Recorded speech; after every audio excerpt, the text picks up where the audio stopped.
Kaboom of Doom. Po was the legendary dragon warrior.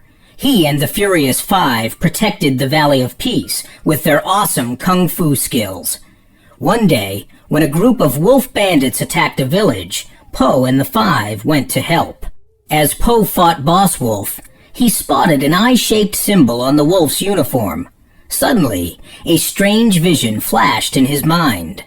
He saw tiny panda hands reaching for a panda mother. Po was distracted, and the wolf bandits escaped. The Five gathered around their friend. "What happened?" Tigress asked. Po shook his head. "I don't know." Po couldn't stop thinking about his childhood memory. He went to his father's noodle shop. "Dad," Po said, "where did I come from?"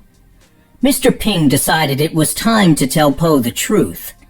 "You might have been kind of adopted," he said. Mr. Ping pulled out a radish basket. "You came from this," he said.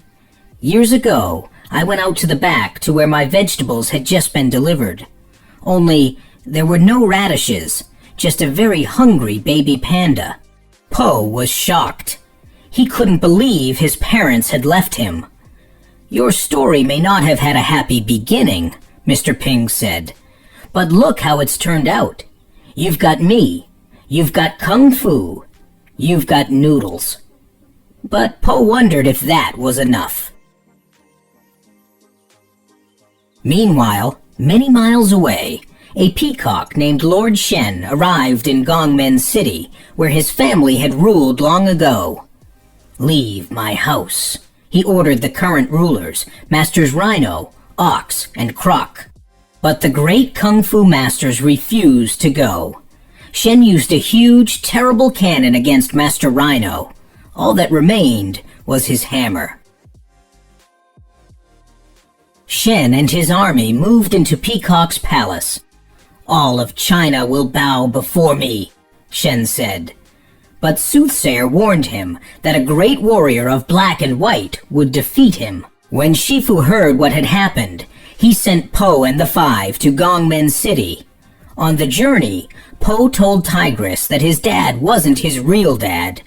Tigress tried to help Po focus and find inner peace, as Master Chefoo had instructed.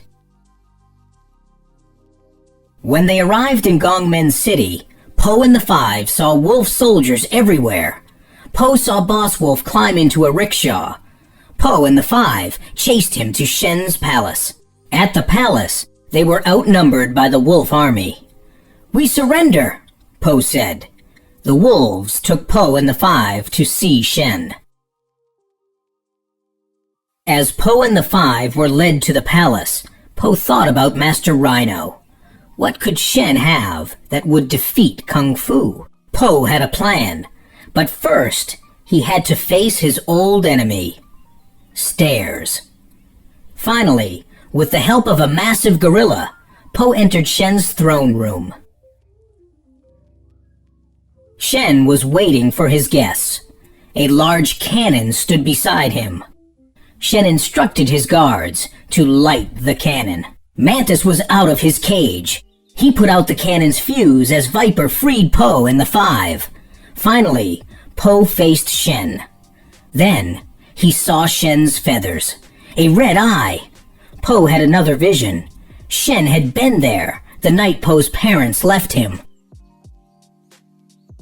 With Po distracted, Shen jumped out the window and raced across town to the fireworks factory. He aimed rows of cannons at the palace and fired. The palace collapsed in flames. Po and the Five escaped just in time. The Five were upset. Tigress demanded that Po tell them the truth. "You had Shen," she said. "What happened?" Po told his friends about the red eye and his memories. Tigress understood, but she wanted Po to stay safe. She told him to stay behind while the Five battled Shen. The Five set off for Shen's fireworks factory. The place was crawling with guards, so they set up a careful plan of attack. Po had gone to the fireworks factory too, and he had found Shen. The peacock laughed. "Your parents didn't love you," he told Po. Then Shen lit a cannon. Kaboom! Po was blasted out of the factory. He landed in a river, where Soothsayer rescued him. The old goat was very kind. She wanted to help Po remember his past. Long ago, Po had lived in the panda village with his parents. It was a peaceful, happy place until Soothsayer read Shen's fate. She had told the peacock that a panda would stand in his way on his path to glory. When Po was just a baby, Shen and his army had invaded the panda village and set fire to the homes. Now Po understood. His parents hadn't abandoned him. His mother had hid him in the radish basket to save him. Knowing the truth helped Po find inner peace. He balanced a single water drop in his hand, as Master Chefoo had taught him. The drop didn't break. Po raced back to Gongmen's city. Together, he and the five were ready to take on Shen and his army. Master Chefoo and the Kung Fu masters came to help with the battle. Po used Chefoo's lesson on inner peace to catch the cannonballs fired by Shen. Then, he launched them back at the peacock and his army. Soon, Shen and his cannons were destroyed. Po returned to his father's noodle shop. His father was waiting for him. "I know who I am," Po told his dad. "I am your son." Mr. Ping hugged his son. Then, they went inside to cook noodles together.